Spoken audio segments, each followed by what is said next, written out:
If you look at every single successful celebrity, performer, athlete, they talk about the law of attraction or manifestation, right? Like if you look at Jay-Z's interviews, if you look at not the most popular character right now, maybe Elon Musk or Jeff Bezos and all of these people who are super, super wealthy, what do? They have a very clear vision of where they would want to go. And I remember when I was doing my summer internship in, my last 2 years of college, I was supposed to go into this full-time job that I was absolutely miserable in. They threw an event. And at this event, the CEO of the whole company was there. And this is a multi-billion-dollar company, right? And the CEO is there. And I'm imagining this is probably going to be like a very stressed out CEO. He's probably going to be very, very frantic and all over the place because he's tasked with making so many decisions, day-to-day decisions, right? And so that's what they hyped it up, and that's what I remember like expecting to see of him. And we go to this bowling alley with the CEO because they wanted to really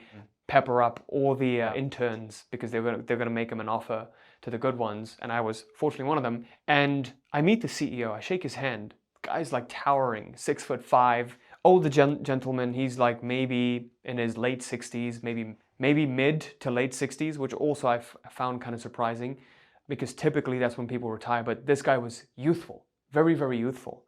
And he had a very calm presence about him, very calm and collected. And so I had this interaction with him and I was very shocked at his demeanor because that wasn't what I was expecting.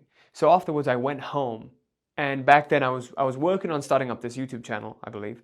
And I was just curious. I was like, well, what gives? How is he like calmer than I am? He has like a million different decisions, a million different things to do, and probably people badgering him all day and like blowing up his phone.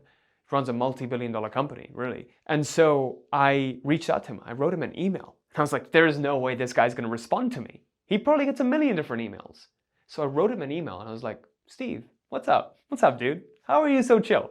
So in all seriousness, I asked him like, hey, I noticed your demeanor and I was really expecting that you would be the stressed out person. How are you so calm and so cool and so collected in your demeanor? Do you have some kind of meditation practice? Because back then I was reading Eckhart Tolle, Getting into the Power of Now, and all of these works, they really resonated with me. And so I asked him, like, maybe you've read some of this stuff, right? He's like, no, I don't have a meditation practice or anything. I just have a very clear vision of where I would like to see this business and where I would like to see my personal life.